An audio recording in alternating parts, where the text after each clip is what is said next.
2016. Il est arrivé, c'est quasiment comme une invasion occidentale à Cuba. Premièrement, mois de mai, il y avait, est-ce que je ne sais pas si vous le connaissez, il y a une série de films de Hollywood qui s'appelle Fast and Furious. C'est une série, il y en a qui connaissent ça, c'est une série de films qui est basée typiquement américain, des voitures qui vont vite, des voitures qui ont des accidents, des hélicoptères, des chasses, tout ça, violence, style américain. Je n'ai pas besoin de dire plus que ça avec une audience de Québec comme ça. Vous pouvez imaginer c'est quoi. Mais ils sont venus parce que maintenant, ça a des tendances à faire le 8e épisode de ça à Laval. Okay? Donc, ils ont littéralement occupé le centre-ville de Laval, y compris le Malecon, qui est la rue principale à Laval, pendant plus de 5 semaines, qui a beaucoup dérangé le transport. Le transport à Cuba est déjà faible, beaucoup de problèmes, mais avec cette partie-là occupée, avec toutes les sets, c'était énorme. Ils sont venus avec des dizaines d'avions pleins d'équipements. Okay? Donc, ça crée beaucoup de problèmes. Aussi, il y avait beaucoup de jeunes qui connaissent très bien cette série de films là, dans la télévision. Ils sont allés le voir, puis ils avaient hâte de voir leur héros, puis ça. Là. Donc, ça crée comme toute une commotion pendant presque 2 semaines. Suite à, comme c'était pas assez, tout de suite après, ou presque en même temps, il y avait l'invasion de la France à Laval, avec un parade de mode de Chanel. Rien moins que Chanel, là. Ça c'est le top. Mais selon eux, c'est le top, là, à Laval. Écoutez, là, j'ai pris ça, ça vaut la peine. Ils ont venu avec eux autres pour faire ça en mai 2016. OK? 47 47 mannequins, mais seulement 2 étaient cubains, 47 de la France et d'autres pays. Ils ont emmené avec eux autres 700 invités. Ils ont emmené ensuite, il y avait, une fois rendu à Laval, il y avait à leur disposition 170 des autos qu'on voit partout, là, des autos des années 50. Colorés, 170 loués pour leurs besoins, surtout les amener de l'Hôtel National ou ils ont pris comme passerelle, rien de plus beau que ça, c'est vrai, il faut retenir ça comme une chose positive. Ceux qui connaissent Laval, le Prado, c'est une voie magnifique. C'est sûr, ils ont pris le Prado comme leur passerelle. Puis ils ont fait toute une show, là, un parade de mode. Mais qu'est-ce qui est important à voir, entre autres, c'est que vraiment, le look, là, ils ont, c'est sûr, d'une façon opportuniste, quelques-unes de leurs modèles, ils portaient le béret de Che Guevara, tu sais, des choses comme ça, pour que ça paraît, comme ils sont dans l'atmosphère de Cuba. OK? Mais qu'est-ce qui est important là-dedans, c'est que le reporter, la personne de la CNN en anglais international qui est toujours à Laval, il a fait un reportage qui a été envoyé partout au Canada, aux États-Unis. Je ne sais pas ceux qui ont fait ça, ceux qui ont l'habitude, comme moi, à regarder CNN, pas parce que je l'aime, parce qu'avec la CNN, on sait vraiment où les États-Unis s'en vont dans le monde. OK, et maintenant, son reportage, il dit, avant, c'était interdit, supposément, ces types de parades de mode par Fidel Castro antérieurement, et maintenant, Cuba est libre. Ils sont capables d'avoir les parades de mode comme ça. Pointer, c'est ça qu'il a dit, c'est vrai dans un certain sens, mais on voit, Fidel, il avait raison, parce que ça créait beaucoup de problèmes à Cuba. Mais l'importance avec ça, pourquoi la CNN, ce moment, avec d'autres choses, on va voir, pourquoi il pointe de figure à Fidel Castro. Ce n'est pas l'individu, parce que Fidel Castro représente la dignité nationale de Cuba, la souveraineté, tout ce qu'ils ont fait depuis 1959.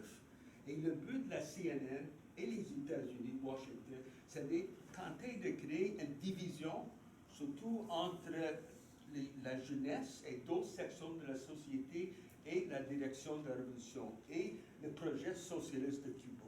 C'est pour ça qu'ils ont fait ça. Cependant, il faut dire que Chanel, si la tradition de Cuba, de coopération, solidarité, etc., c'est l'idéal qui est complètement à l'opposé de Chanel, qui les autres sont basés sur l'opulence, l'argent, le show, tout ce qui est superficiel. Ça, c'est leur base. Puis c'est ceux qui sont impliqués sont très riches. Puis le but de ça, malgré l'apparence avec le béret de chez, c'est une seule chose, c'est de faire l'argent. Il n'y a pas d'autre raison, parce qu'avec ça, ils ont comme un tremplin pour promouvoir leur dernière collection de croisières.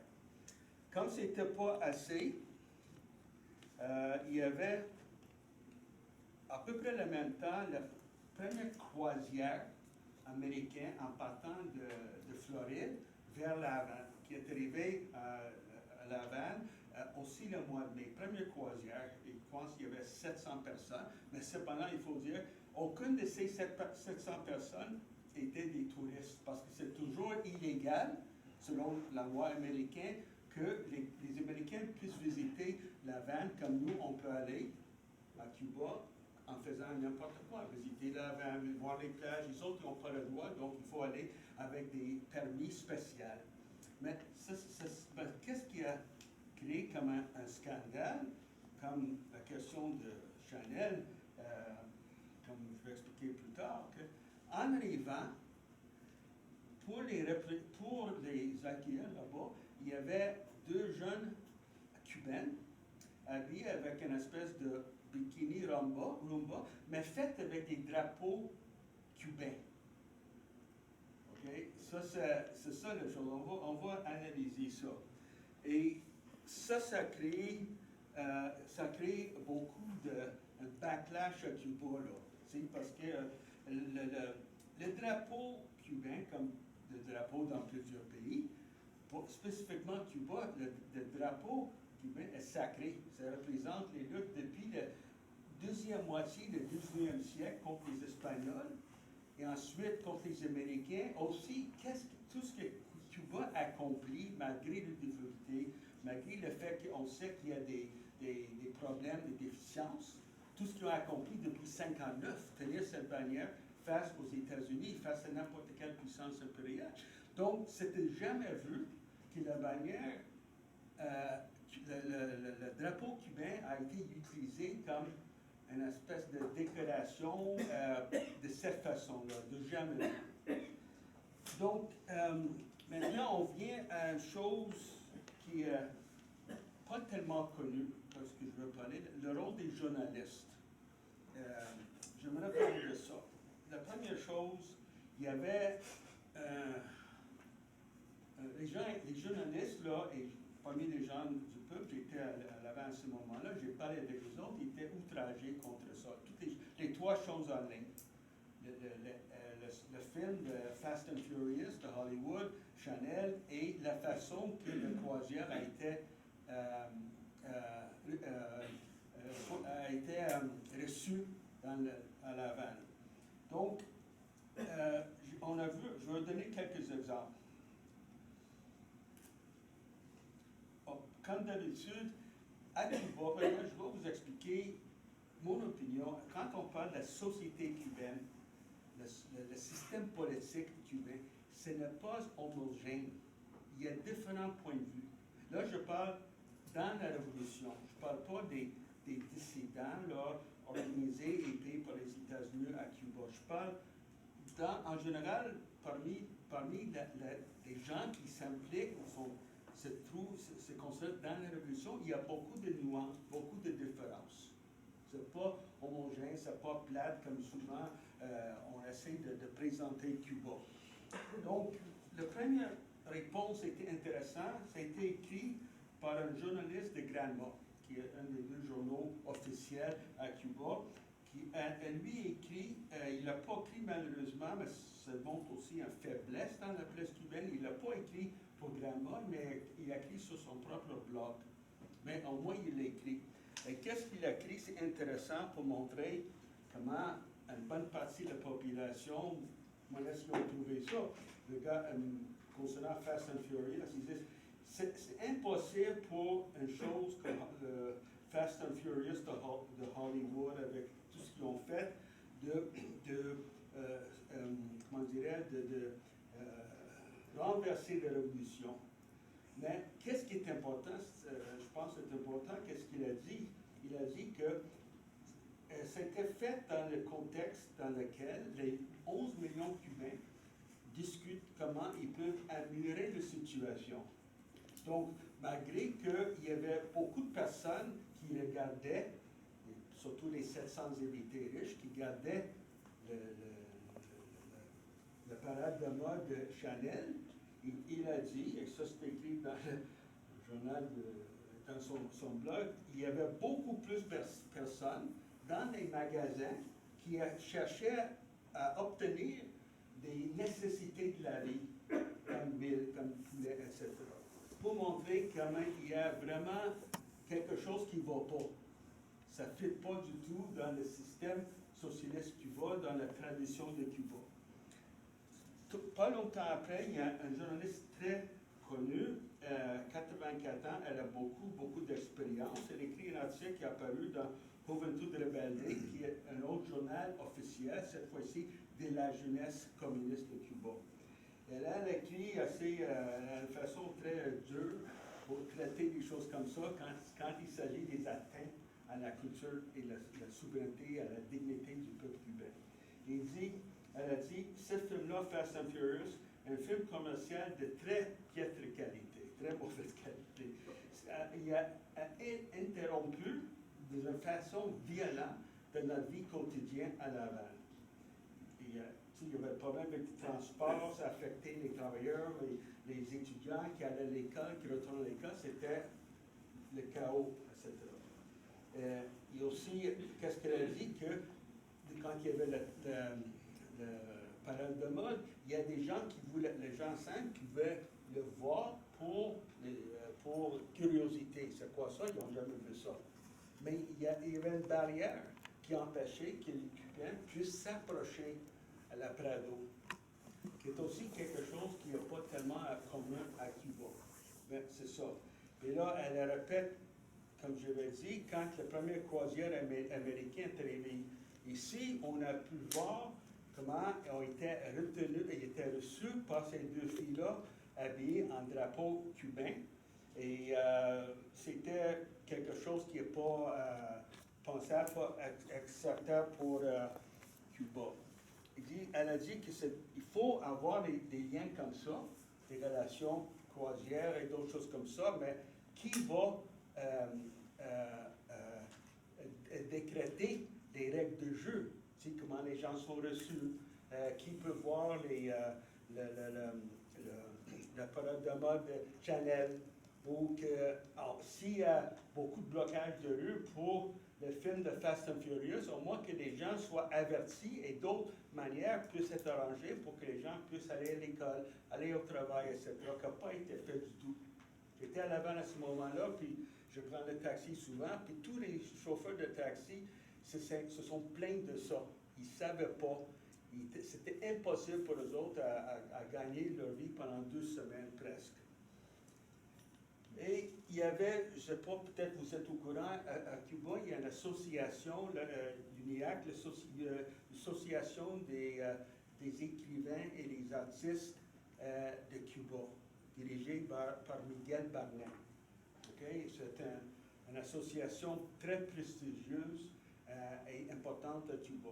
Les autres, c'est rare qu'ils font, ils ont sorti une déclaration aussi par rapport à la réception honteuse de comment les touristes à Adonis de la croisière a été reçus.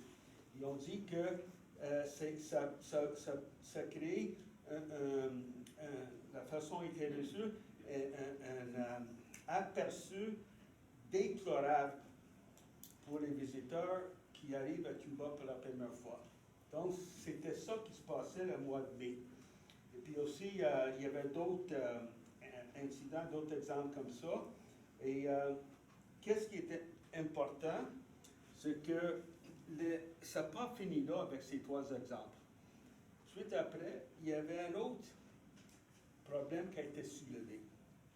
Ben, j'ai remarqué d'une façon très négative que la presse officielle, Grandma, Juventud Rebelde, chaque fois qu'il y a un vedette américain qui arrive à Laval, c'est presque comme un titre principal. Pas principal, mais c'est la première page. Tel vedette est arrivé. Encore une fois, c'est l'arrivée des vedettes américains à Laval, une après l'autre, OK? Avec beaucoup de publicité. Mais, il y avait un groupe qui est allé à Cuba. Vous le connaissez, je sais qu'il y a des gens qui sont d'origine chilienne ici, mais même si vous n'êtes pas, tout le monde connaît Inti Yamal. Hein? C'est connu partout en Amérique du Sud parce qu'ils n'ont pas seulement, ils sont pas seulement ils n'ont pas seulement lutté en faveur de Chili, mais toute l'Amérique du Sud, très connus. Ils sont allés à La Havane quelques semaines après ces trois choses-là, afin de faire une tournée à Cuba. Ils ont fait un disque à Cuba. Ils ont fait quelques concerts, etc. Mais, c'est un bon exemple d'un journaliste, c'est un collègue, moi, Hiroel Sanchez. Il écrit, les gens qui suivent très proche les journaux, les blogs, à Cuba, il écrit La Papilla Insomne. Ça, c'est son blog. Très important, je vais vous donner les informations après, ceux qui veulent lire ça. Il écrit dans son blog que le titre de ça, c'était, il a donné un bon titre là, pour vraiment donner la claque contre les journaux à Cuba. Il a dit effectivement l'anti-élément clandestin en Cuba. C'était passé inaperçu. Il a donné aussi le fait, noir sur blanc, comment ça se fait. Il y a toute sa publicité pour les vedettes américaines qui viennent à Cuba, mais quand ce groupe-là, qui est impliqué socialement pendant des décennies, qui aussi ont beaucoup de talent, il n'y avait pas un mot dans la presse cubaine. Okay? Mais c'est ça que je vous apporter à votre attention. Ça, c'est tout. On parle dans la révolution, parce que Grandma, c'est la révolution, Hiroel dans la révolution en faveur, etc. Mais ce n'est pas homogène. Il y a des gens comme ça, avec lesquels je travaille étroitement, je vous dis, qui a sorti cette journal-là, cet article-là. Très important. Et ça a été reproduit dans Cuba Debate, qui n'est pas un journal officiel, mais très connu. Puis ensuite, Silvio Rodriguez aussi pris cet article-là et a placé sur son blog. Donc, ce sont des choses comme ça qui arrivent à Cuba. C'est compliqué. Il y a des choses négatives, mais il y a aussi la résistance parmi les journalistes face à la situation qui se passe actuellement. Puis, j'aimerais continuer de donner quelques exemples. J'étais à Laval en mai 2016, quand toutes ces choses-là se passaient, et j'ai discuté, comme c'est mon habitude, discuter avec mes collègues, les amis, ici, sur le balcon, ça se fait comme ça à Cuba. Pendant quelques heures, j'ai ramassé des gens, puis j'ai parlé avec les autres, puis je demandais carrément, c'est quoi votre opinion sur cette question de l'incursion, on va le dire, de l'Ouest à Cuba. Tu sais? Puis, j'ai donné l'exemple parce que pas longtemps après la visite d'Obama, en mars, ça veut dire 2 mois après les spectacles de mai 2016, le Rolling Stones a fait un concert à Laval. Tout le monde a entendu parler de ça. Okay? Donc, j'ai demandé aux autres qu'est-ce qu'ils en pensent. Et j'étais surpris parce que les gens qui étaient autour de moi, il y en a qui étaient membres du Parti communiste de Cuba, d'autres membres de la Ligue de la jeunesse cubaine, d'autres étaient des militants, mais tous révolutionnaires. Ben, j'ai parlé avec d'autres personnes, d'autres journalistes. J'étais surpris, mais sans exception, ont tous trouvé ça formidable que le Rolling Stones s'est allé à l'avant. OK, déception pour moi, parce que en tant que Canadien, je ne suis pas un expert dans la musique, là, mais en tout cas, ils ont tous aimé ça. Mais il faut aussi comprendre qu'à Cuba, il n'y a pas beaucoup de divertissement, et c'était un concert gratuit, et c'était comme connu. On va aller là, il y avait 1 million de personnes, quelque chose comme ça. Donc, mais même à ça, j'ai dit, écoutez, là, OK, ça s'est passé bien ici, mais qu'est-ce qui s'est passé à l'extérieur? Souvent, les journaux cubains, la télévision cubaine, quand il arrive comme ça, c'est sûr, ils ont couvert ça, il n'y avait pas le droit de filmer, mais on va en parler bientôt. La télévision cubaine, il y avait beaucoup de répercussions à travers le monde, parce que sur la venue des Rolling Stones et leur concert à Cuba. J'ai dit, OK, c'est vrai, mais c'était quoi les répercussions? C'est quoi? Je vais vous expliquer. OK? Le même gars de la CNN, le correspondant officiel de la CNN à Laval, encore une fois pour tout le monde, comme Canada, États-Unis et l'Angleterre, il a dit, maintenant, finalement, les Cubains sont libres. Avant, ils n'avaient pas le droit d'écouter le rock à cause de Fidel Castro, et maintenant, ils sont libres. Ils sont libres. Le Rolling Stones a libéré Cuba. OK? Mais c'est pas... Donc, quand les gens regardent ça de l'extérieur, qui ne sont pas peut-être politiquement pas si conscients que ça, c'est ça la répression de Rolling Stones à la base. C'était ça la répercussion dont la télévision cubaine a tant parlé. C'est pas tout à fait quelque chose qui est Cuba. Donc, mais ça fait partie, en tout cas, vous connaissez un peu les valeurs de la révolution cubaine et c'est quoi les valeurs de Rolling Stones, etc. Complètement basé sur l'individualisme, consumérisme, spectacle, etc., sans aucun contenu réellement. C'est ça. Donc, j'ai vu aussi, j'ai vu ça, j'ai pas vu ça moi-même, je n'étais pas au concert, mais j'ai vu dans la presse cubaine, il a montré une photo que quelqu'un a affiché lors du concert, un poster qu'ils ont fabriqué de Che Guevara, mais avec le logo de la langue de Rolling Stones sur la figure de Che Guevara. C'est écœurant, ça. C'est aussi pire, c'est aussi pire que un bikini fait avec les drapeaux cubains. Mais ils ont montré ça dans un journal à Cuba officiel.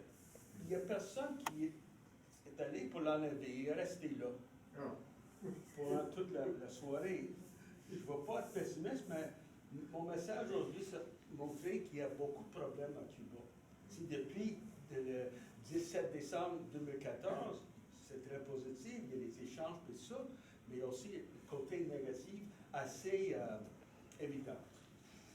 Donc, mais même à ça, le Rolling Stones, on ne peut pas, c'est très politisé ça, parce que quand ils sont retournés en Angleterre, j'imagine Rolling Stones, il a sorti un site web spécial consacré à leur concert à l'avant, et dans lequel ils ont dit que même Obama, quand il était à l'avant, quelques jours avant le concert, il dit, et bientôt le Rolling Stones va arriver à l'avant. Ça comme faisait partie de l'entourage d'Obama vers l'avant. Et aussi, ils ont bien dit que, OK, nous autres aussi, ils ont répété ça dans le site web, qu'Obama et nous, on est allés à l'avant. Puis effectivement, j'ai vérifié, quand Obama a fait une conférence de presse conjointe avec Raúl Castro, c'est ça qu'il a dit. Les Cubains préparent maintenant pour l'arrivée de Rolling Stones et nous allons continuer les échanges avec Cuba. Ça. Donc, je ne veux pas parler de conspiration, mais on ne peut pas quand même voir ça d'une façon naïve, toutes ces choses-là, parce que les autres, que ce soit Rolling Stone, Obama, puis tout ça, ils ont quand même une mentalité là, basée sur les valeurs des États-Unis, les valeurs de l'Ouest. et se coïncident très, très facilement sans qu'ils fassent aucun arrangement entre eux autres. C'est comme normal.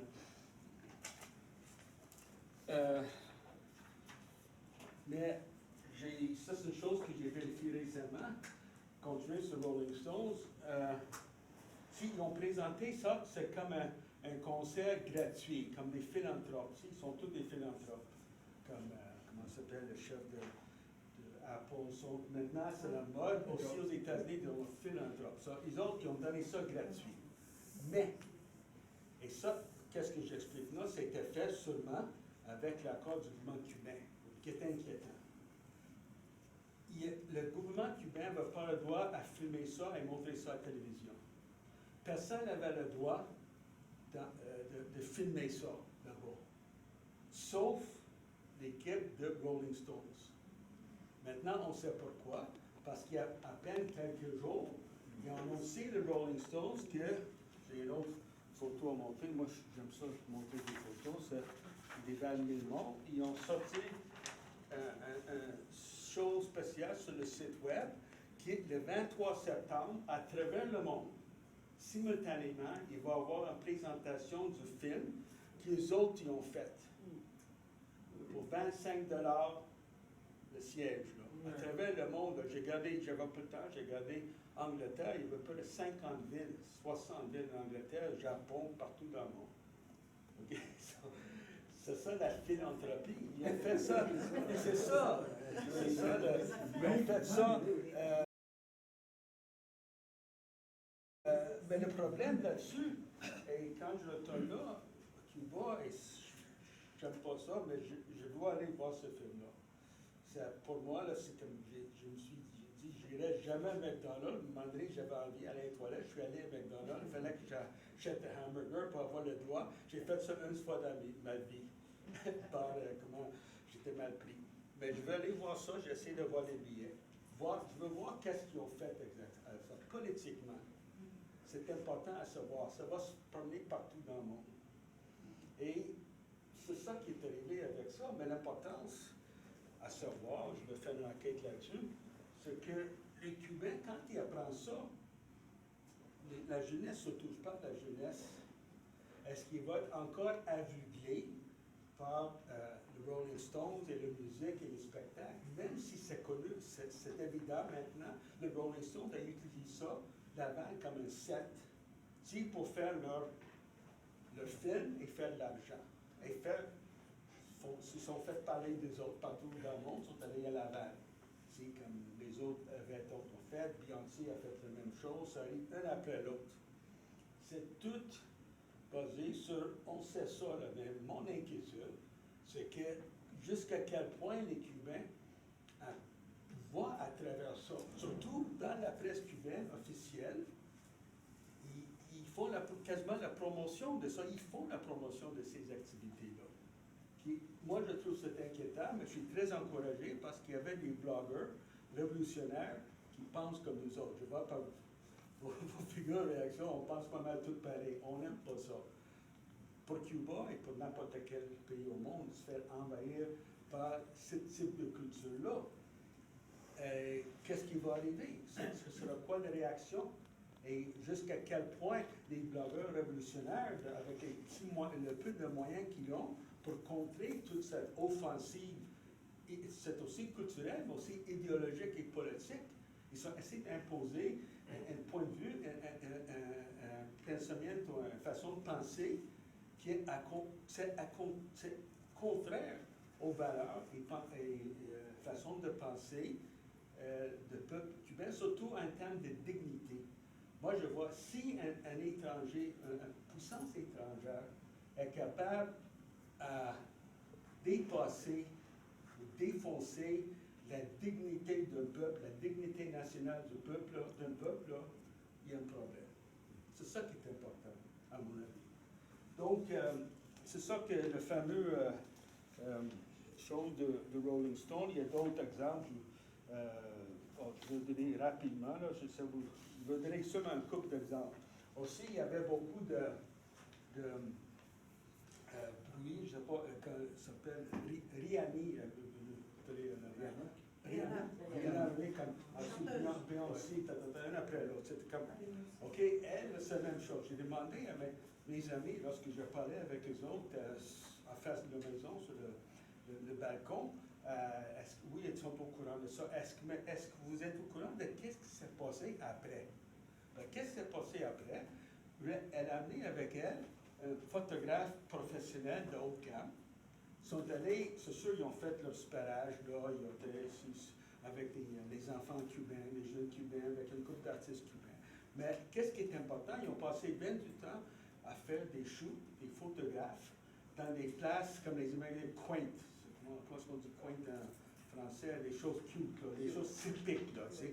Par exemple, Pittoresque. Hein? Pittoresque. Hein? Pittoresque.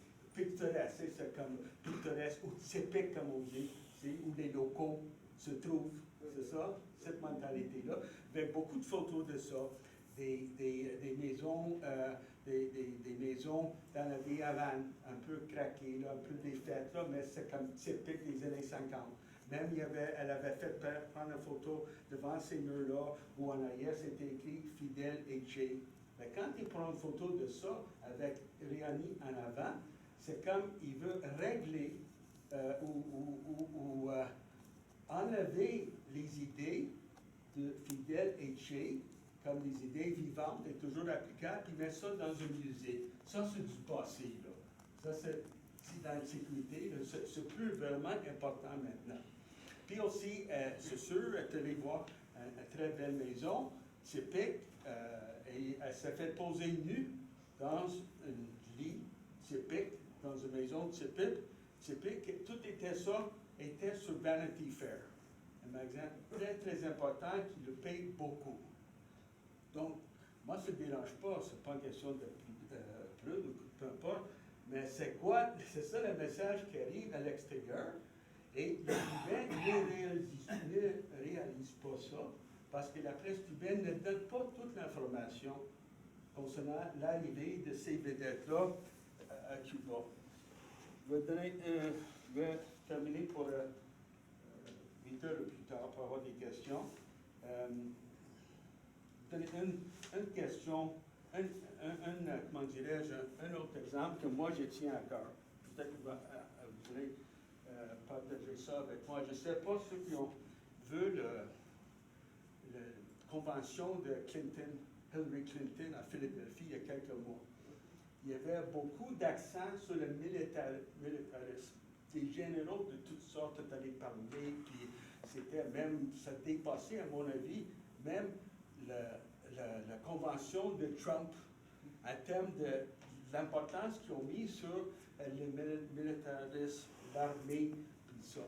Okay? Et une des personnes qui a chanté là pour Hillary Clinton s'appelle Katy Perry. Ça, c'est très connu aussi, une belle femme qui chante très bien. Okay? Elle est allée à Cuba. Encore une fois, la vedette, dans les journaux cubains, je pense que c'est l'arrivée des vedettes américaines continue à Cuba. Katy Perry arrive. Okay? Mais c'est qui Katy Perry? J'ai fait une petite enquête, puis il y avait un très bon article écrit par Naomi Klein, qui est une journaliste très connue, américaine, je crois. Naomi Klein? Torontoise. Torontoise, hein? Non, je m'excuse. Naomi Wolf. Sorry. Naomi Wolf. Elle est aussi très connue. Elle a écrit un article très bien fait avec des faits, basé sur la vidéo qu'elle a faite il y a quelques années, qui s'appelle, je ne me rappelle pas du nom, le film. Non, le nom du film. De toute façon, le thème, c'est qu'elle s'est fait tromper par son chum. Elle était en Aussie, puis elle s'est enrôlée dans l'armée américaine, comme vengeance ou comme je ne sais pas quoi. Mais toutes les vidéos après, c'est tout sur l'armée américaine. Elle est là comme un soldat, avec un AK-47, des exercices, entraînements. C'est tout comme elle a dit elle-même, Naomi Wolf, elle a dit, je sais, il y a d'autres choses à propos des vidéos, elle dit. Il me semble que c'est comme la publicité, spécifiquement une publicité pour attirer d'autres femmes dans les marines américaine.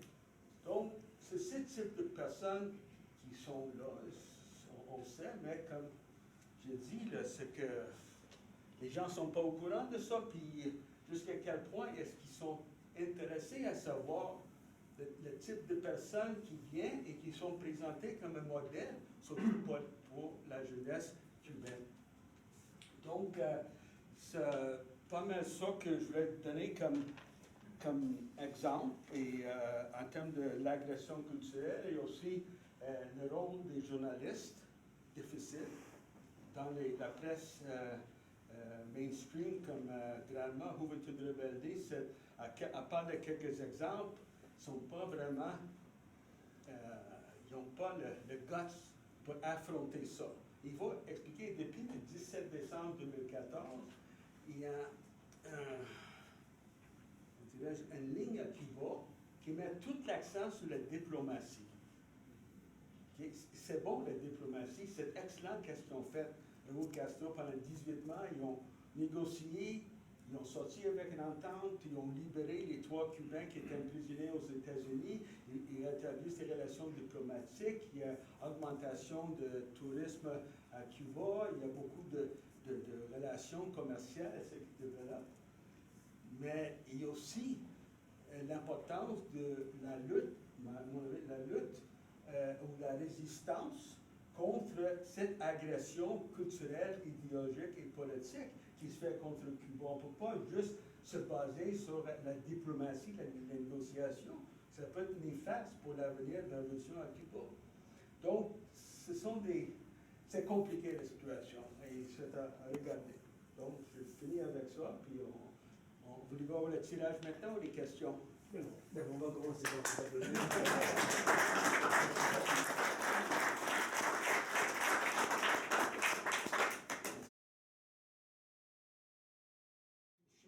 d'accord avec ça, mais on aurait dû faire un meilleur deal. Et là, tous les journalistes de la CNN, là, les libéraux, ils ont tombé sur Trump. Ils ont dit, comment ça se fait? Il n'a pas parlé de violation de droits de l'homme. Il est surtout intéressé dans les négociations, les business à Cuba.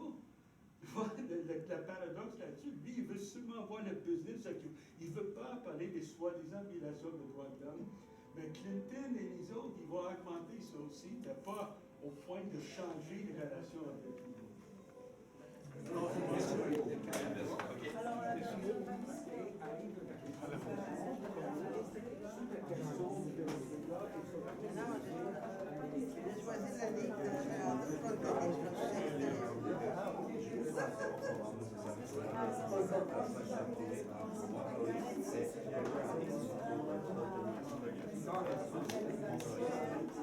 Grazie.